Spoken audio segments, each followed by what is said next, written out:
Hello, everyone. Thanks for joining us. We're here today with Amanda Udis-Kessler.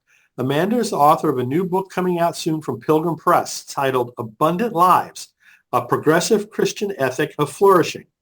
She has another book coming out later this year titled Cultural Processes of Inequality, A Sociological Perspective, and she previously published Queer Inclusion in the United Methodist Church. She's one of the main contributors to the 2023 anthology titled A Liturgy for All Bodies, New Words for a New World. Amanda has essays, chapters, and other materials in an additional 13 books. She's a former sociology professor and holds a PhD in sociology from Boston College and a certificate from the Aleph School of Theology. Amanda also composes progressive sacred music and also offers anti-racism and anti-oppression training specifically as a white person for other white people. She is a covenant partner, musician, and lay worship leader at Vista Grande United Church of Christ in Colorado Springs, and is a regular visiting speaker at the Progressive Christianity Network Britain St. Albans group. So as you can tell, Amanda is really busy and really involved in a lot of wonderful things. So Amanda, thanks so much for joining us. Thanks so much for having me. I need to also mention that you can learn more about Amanda's writing at amandaudis-kessler.com. Let me spell that. AMANDAUDISKESSLER.com. And more about her music at queersacredmusic.com. Awesome. So, Amanda, is there anything else that you'd like people to know about you than what I just mentioned? Well, that introduction does cover most of it, but I'll add three things. First, I utterly adore cats. Second, I'm a huge fan of British baking shows and police procedurals. And third, I think I own every professional recording of the musical Godspell ever released in English. Oh my goodness, that's cool. Well, that and the British baking shows. My wife and I are hooked on that too. So they're really fun. So a couple different things we want to chat about today. But first, let's talk about the new book. As I mentioned, it's titled Abundant Lives, A Progressive Christian Ethic of Flourishing. So what led you to write that book? So my approach to ethics was originally inspired by the open letter that a right-wing media personality, Joe the Plumber Wurzelbacher, wrote after a 2014 mass shooting, in which he told the parents of the kids killed in the shooting that their dead kids did not matter as much as his constitutional gun rights. The project unfolded from my response to that statement. And for years, I developed the ideas in the first half of the book while preaching in Unitarian Universalist churches. And as the years went by, a series of sermons turned into a book-length project and underwent a few twists and turns in direction, such as moving from a secular approach to ethics, which is where it started, to one in relationship with progressive Christianity, which is where it ended.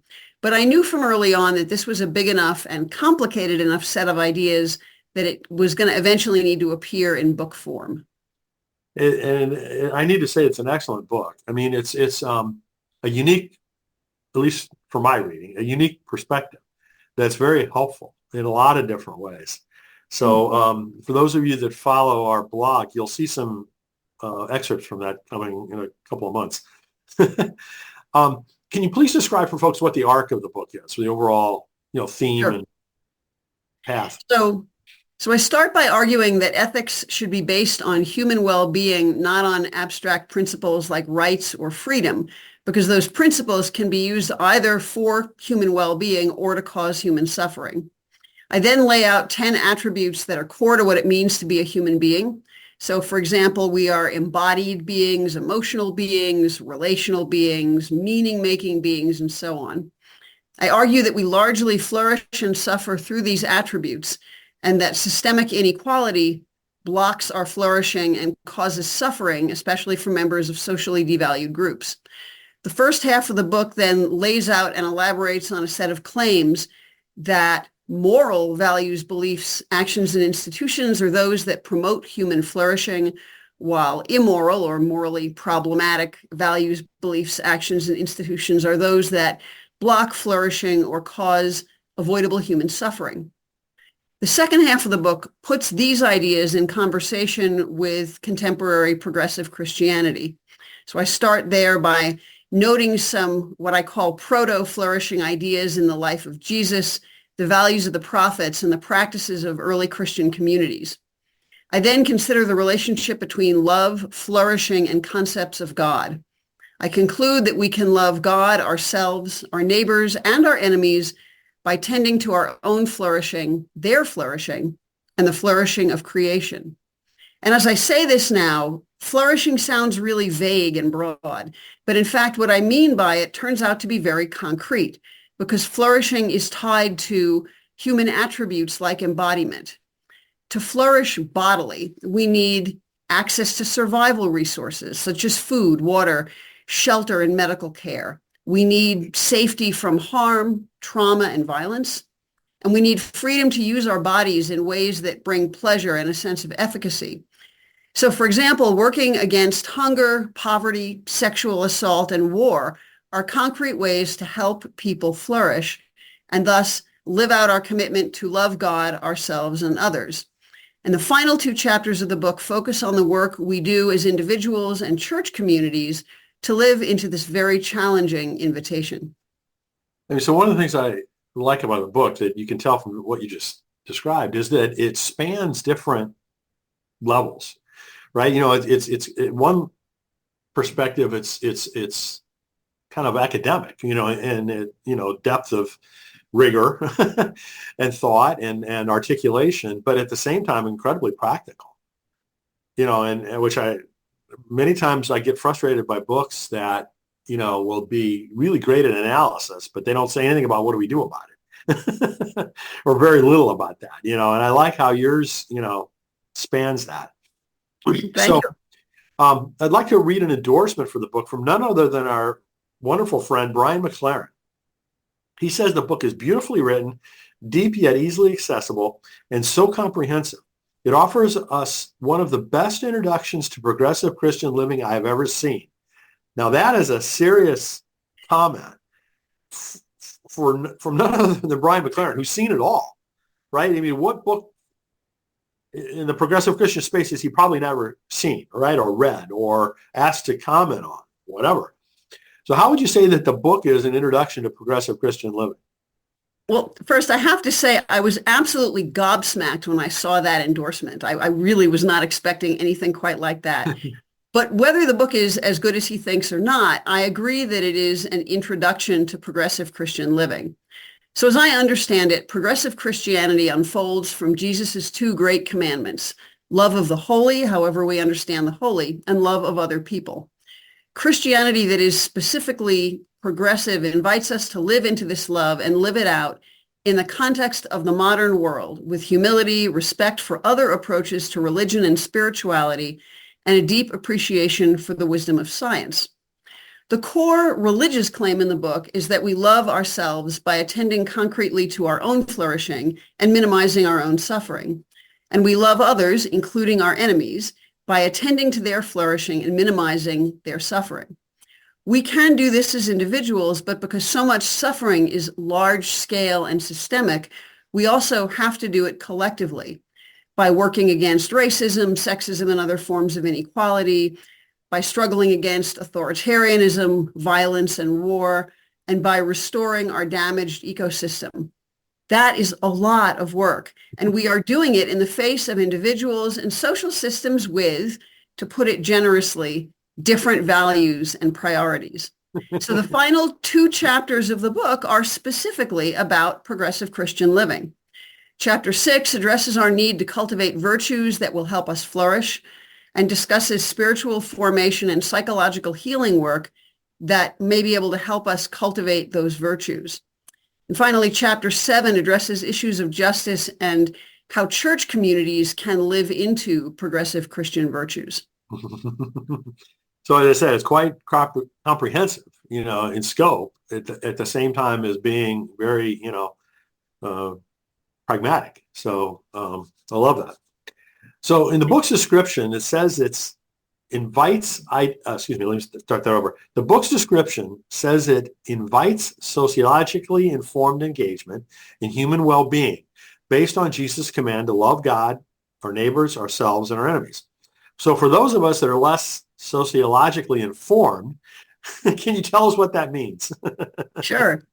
So most ethics is developed by ethicists who are working within the discipline of philosophy. And most of the time, they build their ethical approaches around abstract concepts like freedom or justice or equality, and they then use philosophical reasoning practices to elaborate on them. And that I'm not doing that at all. Instead, I start with sociology. What do we know about what people are like based on empirical research and the systemic study of social patterns? What do we know from a social scientific perspective about what people need, about what they fear, and about what hurts them? So in that sense, tying flourishing to human attributes like embodiment or meaning making, creativity, and the others is sociological, though there are some philosophers like Martha Nussbaum who've done something similar. The other piece of the book that feels very sociological to me is the observation that freedom, justice, rights, and similar principles are not inherently morally good in real life. I think we're really used to thinking of these things as kind of inherent goods. You know, freedom is always good, more freedom is always better, and so on. But in fact, sociologically speaking, it really depends on how these concepts are being used. Yeah. One of the examples I give in the book because I mentioned shootings several times, mass shootings. Gun rights language, which is a form of rights language, is often used in ways that turns out to deny other people the right of safety in public places, because we can't really feel safe in public places if there's a real chance we might be shot in a mass shooting. Another example, I may mention it briefly, but I don't talk much about it, is the way the anti-abortion movement uses right to life language. So again, this is rights language, but the legal and political upshot of that language turns out to limit women's rights, particularly women's reproductive rights. So again, we have to be really careful. These terms can be used for good to help flourishing. They also can be used in ways that harm people. So it's interesting to bring the two halves of the book together. I don't think the sociological approach to ethics is inherently religious, but I do think my approach has, I love this phrase. It's from the sociologist of religion, Max Weber. He's one of the classic sociologists. And he had this phrase, elective affinity. And I think my approach has a kind of an elective affinity with progressive Christianity, not least because progressive Christianity finds value and wisdom in science, including in the social sciences.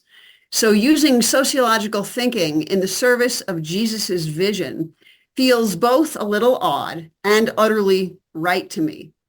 I mean, I think we should use every type of science, in the service of absolutely. the kingdom of God. I mean, what a concept.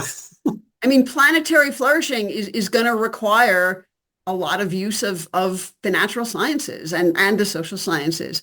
I often actually think of Jesus as kind of a proto-sociologist in his words and his actions, in that he helped people see in new ways what was going on that they took for granted, and he invited them to new understandings that might have the capacity to remake the world. And really, that's what sociology at its best tends to do. Mm-hmm. Well, I really appreciated your views on things like rights and justice, how they can be good and can be bad. So, and so in the book, there's a couple of different terms that you use pretty prominently. We've already talked about one of them, which is flourishing. What's your definition of flourishing? So to answer that question here, I thought I would use the definition I give in chapter 1, and reads this way. People flourish when we are encouraged and enabled to be and to become our whole best selves, to fulfill our potential, to contribute effectively to the well-being of others and to society more broadly, and to live joyful, meaningful lives that make a difference and leave a legacy. And I'm aware that that definition is really broad and again, even somewhat vague, but because I elaborated in terms of these concrete human attributes, flourishing winds up taking on more specific forms on kind of a day-to-day basis. Mm-hmm. And the example I use most in the book is embodied flourishing because it is so straightforward. Here's what I say about that. As embodied beings, we flourish when we use our bodies for empowerment, accomplishment, and delight in work, play, creativity, or other venues. We flourish when we experience what ethicist Marvin Ellison calls pleasure, joy, and at-homeness in our bodies. We also flourish when we connect with other people and non-human beings through our bodies. So that's still broad, but it's easier to think of what specific examples look like. And literally about half an hour ago, I was sitting with one of our cats, and the cat was purring and sort of snuggling me, and it was just this incredibly deep, joyous, beautiful thing. And I thought, here I am. This is a form of embodied flourishing. It really can be just that simple. And the book describes what flourishing looks like in terms of our emotional lives, our relational lives, our meaning-making lives, and so on. And all of them are at about kind of that pitch of specificity. So it's not that hard once you get into the book to sort of go, okay, this is what a good life looks like in terms of our emotional well-being, or in terms of our ability to learn, or in terms of our spiritual development. Yeah, and again, it goes back to the practicality of it for me. I think all those examples and explanations are really helpful.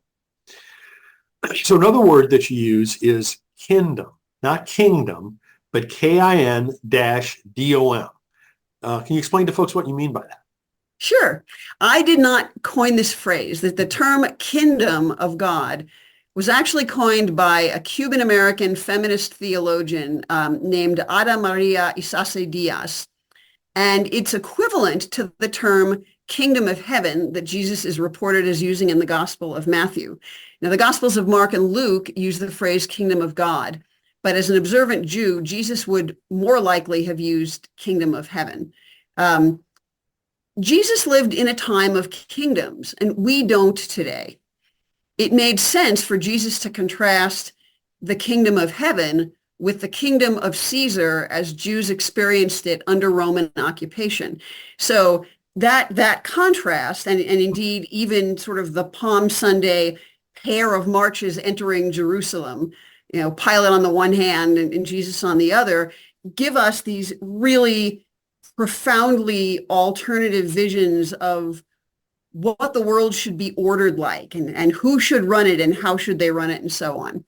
So I don't like the term kingdom because it really just doesn't resonate with me. I don't live in a kingdom, but at the same time, I don't really feel like I could use a phrase like, the democracy of God, or, the nation of God. That doesn't quite feel right either.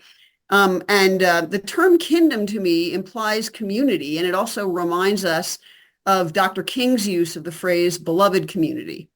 So, we aren't building kingdoms now, but we can try to build communities. And in keeping with that notion of, the kingdom of the sacred, or the kingdom of the sacred versus the kingdom of, the violent occupying oppressor, we are capable of building communities of love, peace, compassion, generosity, and hospitality.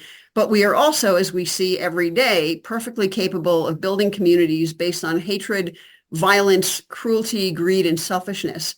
It is much easier, in fact, to build that second kind of community. But Jesus invites us to build the first kind of community. And so I certainly could have used beloved community. I have a pastor friend who uses the phrase, the economy of God, which I think is lovely. But in order to stay a little bit closer to language that people know, because people are familiar with the kingdom language, I wound up going with kingdom. It is a good term, and I've seen other people use it, also. So in the book, you say, we are to be Jesus in the world today. The details of the work of flourishing are specific to our time, and the language we use to talk about how to do this work is similarly contemporary. But the value behind this work, the vision behind this work, is nothing less than the kingdom of God as Jesus imagined it. So your book and the values behind it, underlying it, are very Jesus driven. Yes and no. Part of the book is very Jesus driven. Part of it is secular and religiously neutral. The ethic of flourishing described in the first half of the book could be useful for anyone, regardless of their religious commitments or lack thereof. I think it would be more useful for politically progressive people, but it is not inherently Christian. I've chosen to tie it to progressive Christianity because I believe the fit between them is so good. Mm-hmm. My personal engagement with Christianity is not particularly doctrinal, and I am a religious universalist. I spent 30 years with the Unitarian Universalists before hopping ship over to progressive Christianity. So I don't believe there is only one true religion. Any religious tradition can lead to and support flourishing. Any religious tradition can cause or justify suffering. Christianity has caused and justified more than its share of suffering historically. And as a queer feminist, I'm very comfortable saying that conservative Christianity causes a hell of a lot of suffering today.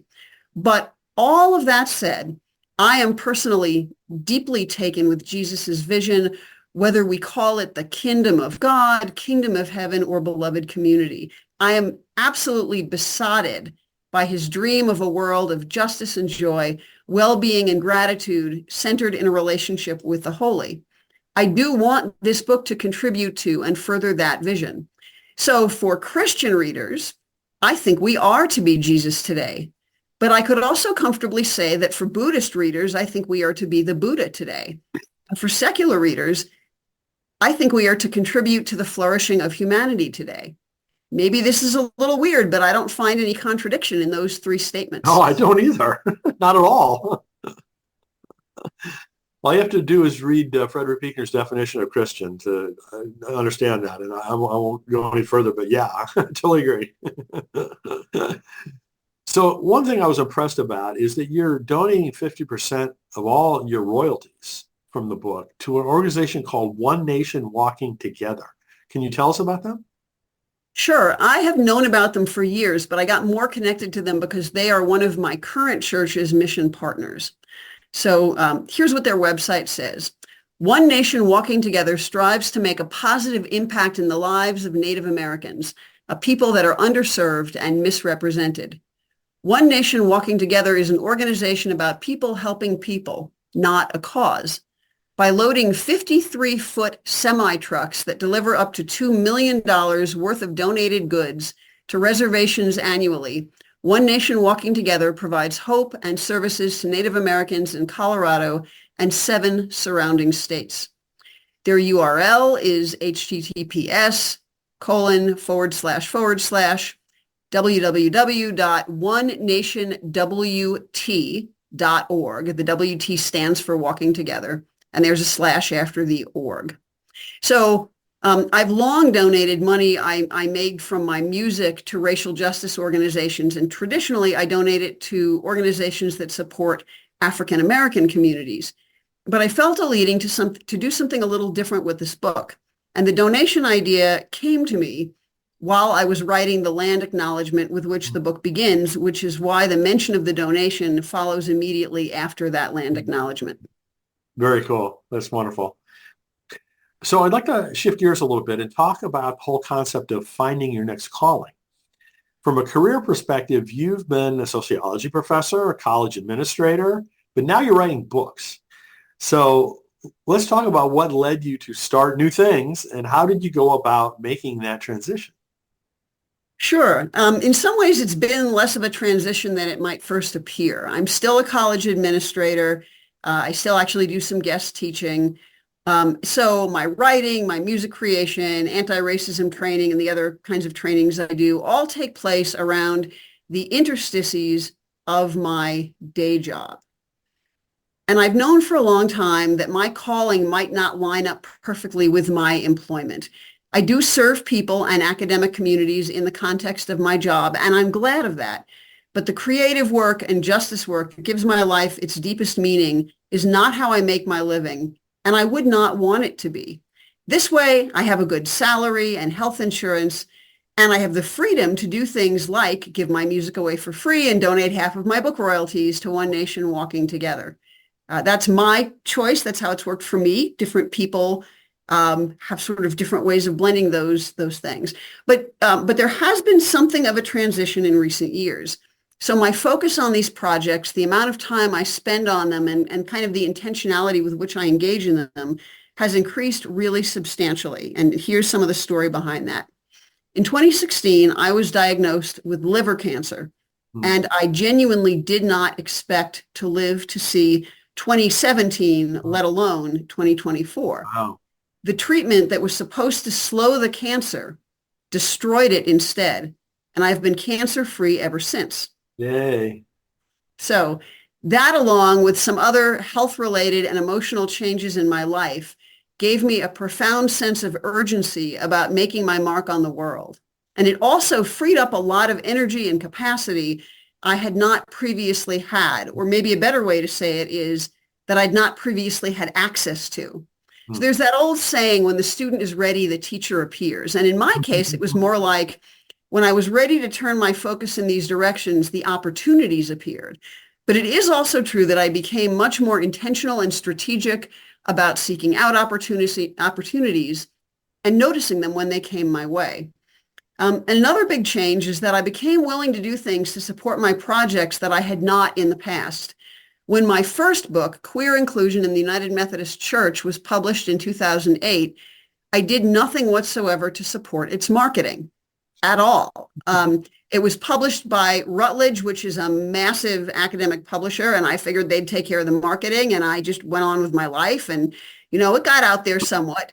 But I kind of look back at that in amazement, because I am doing a ton to market and publicize the book Abundant Lives, and I'm doing a moderate amount to market and publicize the book coming out this summer, Cultural Processes of Inequality. Because it's starting only as a hardcover, I'm going to withhold most of my marketing work until it comes out in paperback, because I think it'll start as a classroom book, but once it's out in paper, I think it'll have a much wider audience. So I expect to come back and do all of this kind of marketing for it in, a year and a half, whenever they put that out. So I would say that a number of personal changes in my life drove my desire or willingness or need to focus on these projects to a new extent and with a new intensity. As for the transition, it almost feels as though it occurred organically. That while there were a lot of concrete steps I had to take and things I had to learn, it all flowed from the intention. So it feels less like I took steps to make a transition and more like I finally got out of my own way and let the creativity flow at the pitch it wanted to, sort of like water seeking its natural level. Because I've written music for decades. I put out my third album shortly after the cancer scare. As I've mentioned a couple of times, I had a book published by a big academic publisher more than a decade ago, but I never had the focus I have now, or the willingness to do things like learn how to market my work, or the capacity to see how ideas I've had across my life intersect with one another. It's just all working on a whole new level. And again, I think a mix of health and emotional situations over the past few years made that possible. And there's one more thing I'd say about this, which is a little bit awkward. I totally wish COVID had never happened. And I still grieve all the harm it's caused and all the people it's killed, some of whom I personally know or knew.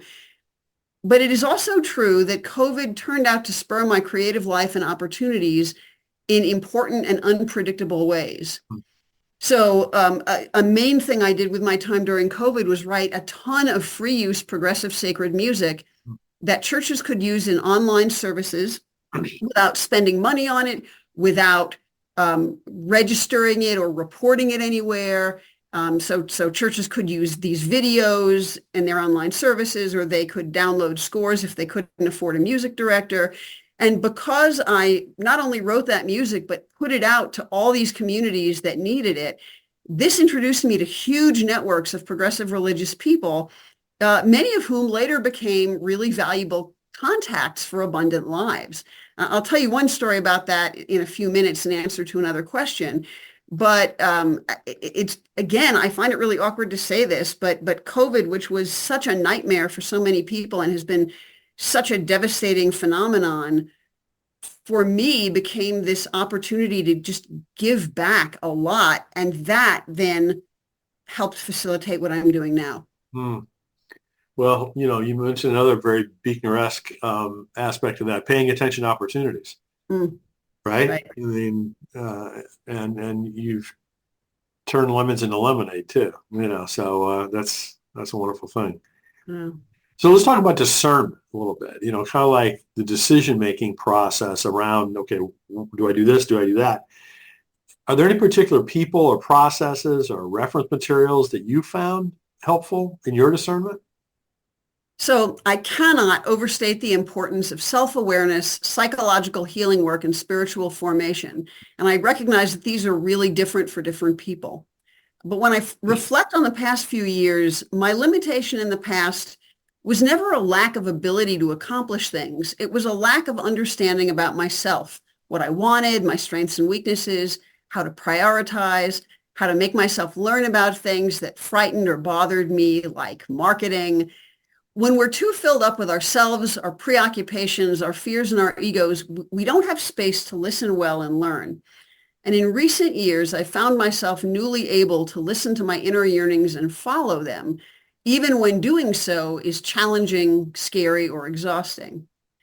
Then in terms of resources, I have to name you, Brian, specifically, because you have personally been extremely helpful to me, both in terms of the trainings you've offered that I've taken and some of the networking that you've made possible. So let me take this moment to just thank you deeply for that before I go Well, on. thank you. Thank you. Oh, Appreciate it. absolutely. You know, then a couple other things. I have found the idea of strength-based discernment very helpful. I'm sure you've heard that line about how some people are better with ideas, others with material things, and still others with people. You know, you're an ideas person, you're a things person, you're a people person, that kind of thing. And I'm sure that's oversimplified and that some people are really skilled in two or even all three areas. But I think one thing I realized during my time of transition a few years ago was that my greatest strength as a thinker and a creator and a servant of the world was really in the area of ideas. Hmm. I like to think of myself as being pretty good with people, but that runs a way distant second to being good with ideas, whether those are academic, musical, or religious. And this makes sense. I've spent decades reading widely, developing my writing and musical skills, educating myself in a range of academic and other areas. You know, I have degrees in comparative religion and sociology, and I have a seminary degree. So there's a lot of input that has sort of developed there over the years. And these days, it's leading to a lot of output. So the first thing I would say to people trying to figure out their next thing is to start with their gifts, strengths, and talents. What do other people think they do well? Where have they received the most positive feedback in their lives? Are they primarily an ideas person, a things person, or a person, people person, I guess, rather? Or are their gifts maybe at the intersection of a couple of these categories? And I think answering those questions is a really great way to start. Then there are two quotations that I think are hugely important for this kind of discernment. I don't think either of them will surprise you. The first is the wonderful quote from theologian Howard Thurman. He said, "Don't ask yourself what the world needs. Ask yourself what makes you come alive and go do that. Because what the world needs is people who have come alive." I've Gifts. quoted that within my class, my Oh, Find Your Next Calling class and the online community discussion groups that we've had. oh, I mean, I'm I love it. sure. Yeah. I'm sure. I mean, gifts, strengths, and talents are crucial, but joy, I think, is just as crucial. So I heartily encourage people trying to figure out their next thing to ask themselves, what makes me come alive? About what am I passionate? When am I on fire? And what's burning in me? And the other quote, which you know even better, is from Frederick Buechner. He said, "The place God calls you to is the place where your deep gladness and the world's deep hunger meet." Now, this might sound like the opposite of what Thurman said, but I don't think it is, especially when I think about Thurman's own life and work. He was really a genius at bringing his deep gladness to the world's deep hunger. So I would say, to sort of integrate the two quotes, following Thurman, that we must start with what makes us come alive rather than with what the world needs. I think that's right, because the world needs so many different things, and most of us can't do most of them. And if we start with what we think the world needs, we might very well be immobilized into total paralysis. So yes, we should start with what makes us come alive, or our deep gladness. But then following Buechner, once we know what makes us come alive, once we know what our deep gladness is, it's time to discern where that intersects with all that is incomplete, aching, or missing in the world, where there's judgmentalism, violence, pain, war, people who feel inadequate, people who are self-destructive, all those broken places. So whatever makes us come alive is connected to our deep gladness. And so once we're really clear about what that is, it's time for us to find out where that meets the world's deep hunger. So that, I guess, is the last thing I would say in terms of the discernment process. Let's focus on our strengths. Let's focus on what makes us come alive and what our deep gladness is. And then once we have that in hand, let's look at what the world needs and how we can serve it. I think that's an excellent approach. That two-phase aspect of it really makes a tremendous amount of sense to me. And, in today's world where, marketing is so much around overcoming the noise out there, just to build awareness of who you are and what you have to offer. You've got to focus on something you're really good at, you're really unique at, right? Otherwise, you'll just get lost in that. And at the same time, you've got to be really passionate about it and determined and persistent in order to, make it come to life. So, so I totally support, what you're saying about the importance of those two things first.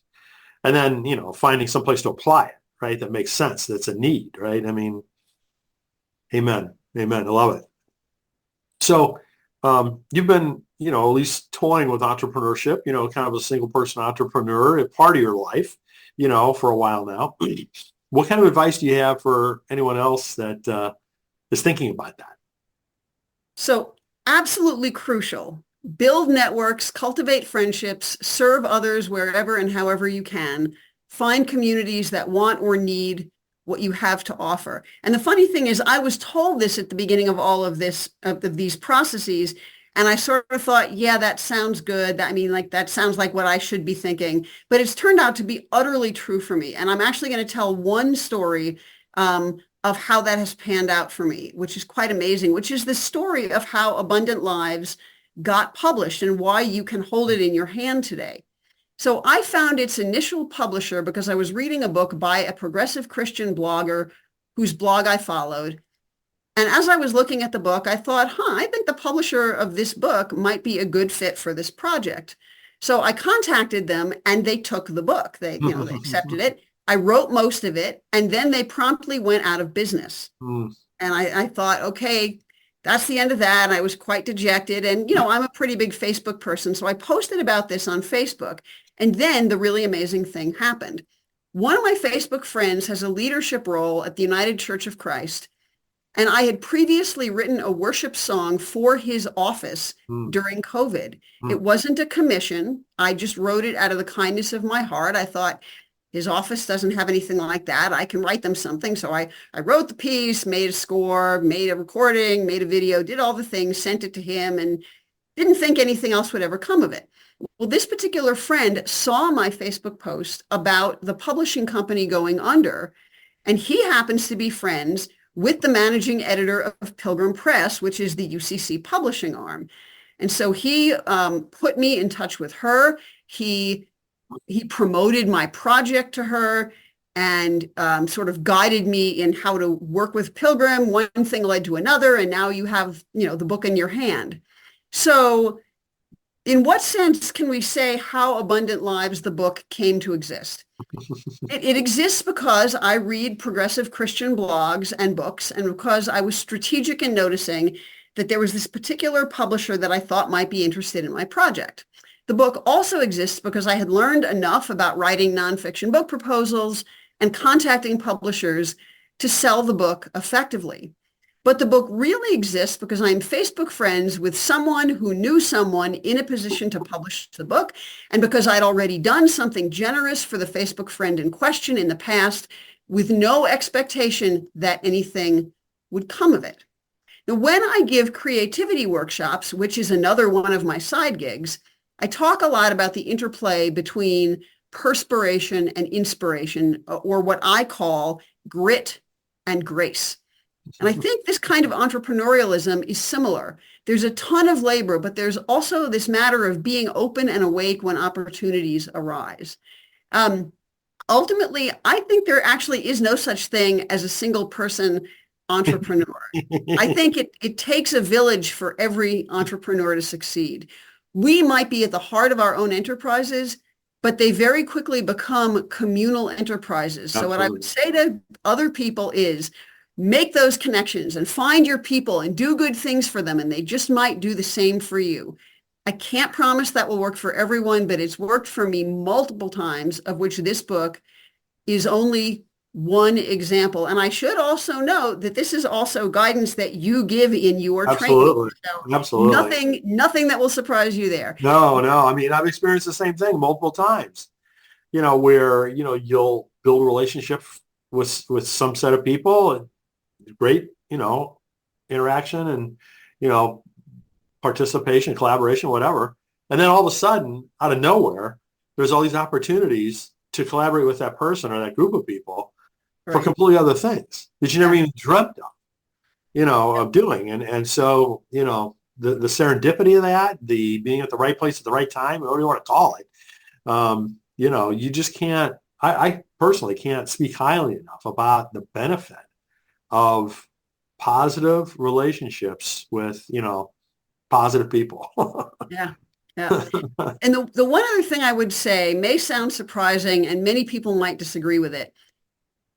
I think it was really helpful for me to keep my day job because for me, it has not, my next thing, so to speak, might or might not make me some money, but it has worked well for me to kind of stick with the balance I have now, as weird as it is. But what I would say to other people along those lines is keep your day job if you can find a way to do it, at least until your next thing shows evidence of paying enough to replace your day job. Maybe that's just my own risk aversion. Someone who is not risk averse might not do that. But again, that has worked well for me. So there's a whole spectrum of, people's situations, right? From, being so tied down and so consumed, to make money and provide for a family and support their family, whatever they need to, right? So they can't even think about, doing something on the side, to the opposite end of the spectrum where money's no matter. They can go off and do whatever they want, and it really doesn't matter, to them in the overall financial scheme of things, right? And there's a spectrum in between that, everybody's got a different financial situation. Everybody's got a different risk tolerance, as you said, right? And so I think each person kind of has to figure out the balance that works for them. Yeah. So, you're just coming out with this new book now. As we mentioned before, there's another one coming out this summer, but I still have to ask you, what does the longer term future hold for you? Is it more books? Is it other new projects? Is it more music? What are you thinking? Yeah, so I have a long list of hymns and worship songs I'd like to write. Some of them are partly written and I just need to get back to them. I also have a pretty long list of books I'd like to write. And how these books do may wind up giving me some opportunities to move on those books. In the somewhat shorter term, and balanced again with my day job, my personal life, and publicizing these two books, I also have some interviews on the horizon. I have a number of workshops I'm doing, some of them on topics we haven't even talked about today because I'm just kind of broad like that. So there's plenty of kind of planned stuff in the short and medium term. I'm absolutely open to opportunities emerging that I can't foresee. But since I can't foresee them, I plan to stay in my job for the time being, keep playing piano at my church, and just continue with the creative projects while I can. Whatever gets done, great. Whatever doesn't get done, doesn't get done. And there's one sort of final closing thought I want to make about all that. My brush with cancer and its aftermath really changed some basic ways in which I see the world. So I, of course, don't want to get hit by a bus tomorrow. But if I did, I would know without a hint of a doubt that I have contributed sufficiently well to the world and made a positive difference. If I never create another piece of writing or music, if I never give another talk or workshop, I will be satisfied with the difference I've already made. That sense of completion, which is one of the greatest gifts I have, frees me to move forward however I'm called to do so. So I think I know what that looks like short term. Longer term, we will just have to see. Sure. Whatever else is true, I expect it to be interesting. Good for you. Good for you. Amen. So, Amanda, thanks so much for joining us and for sharing, more depth around all of your work and all the ways you think about your work. I think it's extremely valuable for people. Again, this is the book that, Amanda's just coming out with now, Abundant Lives. And you can learn more about the book at amandaudis-kessler.com and more about Amanda's music at queersacredmusic.com. Amanda, thanks again, and best wishes for all your present and future endeavors. Thank you, and for yours as well.